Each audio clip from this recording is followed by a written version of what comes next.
La idea del projecte va sortir del fet que ells passaven pel carrer i veien que el carrer està invadit per pantalles, per cartells publicitaris i se sentien malament perquè veien, ostres, hi ha tota aquesta informació que ens està invadint i no podem fer res, no? Què podem fer? Perquè aquesta informació ens arriba com des de dalt, no? Se'ns imposa, no podem reaccionar, estem quiets davant d'aquesta informació i només podem tragar, només podem consumir.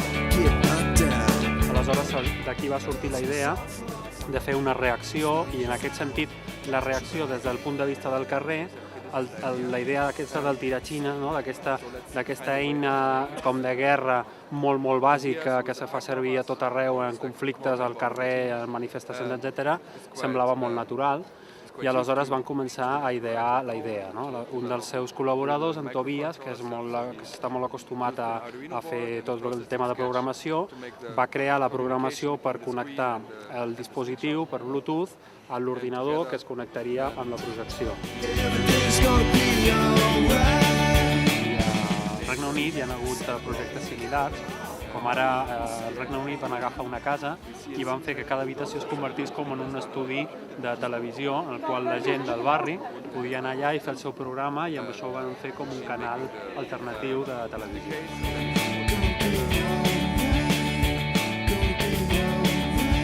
I ara el que faran és que tota la documentació per fer aquesta obra la penjaran a internet, de manera que qualsevol que tingui una mica d'idea de com fer servir aquestes eines o pugui anar a una d'aquestes fàbriques a fer-se el seu model, se podria fer la seva slingshot.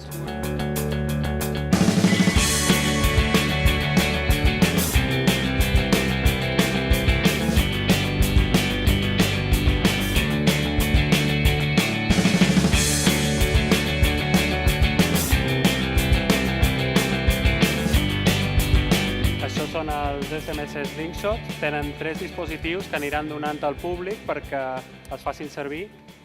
Com veieu, tenen un teclat i una pantalla, funciona com un telèfon mòbil normal en el qual aneu teclejant un missatge, podeu teclejar el que vulgueu, no podeu